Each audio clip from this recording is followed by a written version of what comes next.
450,000 tests done. If you've been getting unemployment benefits since March, your check will soon be smaller. It was all part of the federal coronavirus response, but today that program ended. The money given through the Federal CARES Act gave an extra $600 per week to people who were unemployed. But without a deal made in Congress, that benefit expired. 13 News reporter Richard Bodie spoke to economic experts in our area about what that means for unemployment and our economy.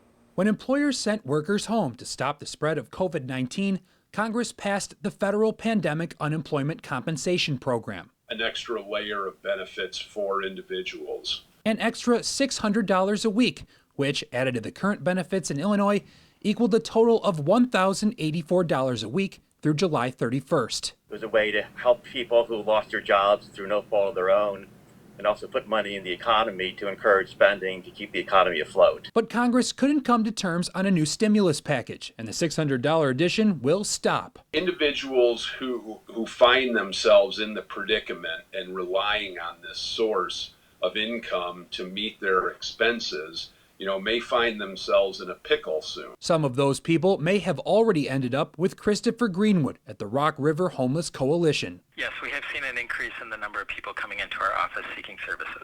Local investment advisor Chad Thunberg says if we're not careful, this could spell serious trouble for Rockford. We may see individuals actually migrate out of the area to areas of the country that may have jobs. But then there's another argument. A lot of people, actually about 2/3 of the people who are unemployed, are actually earning more with unemployment benefits than they would on their job. That's been a major critique of the program, even locally. I have seen businesses that have given some perks to employees to come back to work. A contentious conversation between working and health. But for the moment, Congress has left town without a new deal in sight. For your 13 Weather Authority, Richard Bodie, 13 News. Economic experts remind us each stimulus deal adds even more to our national debt, something our kids, potentially our great-grandkids, will eventually pay back.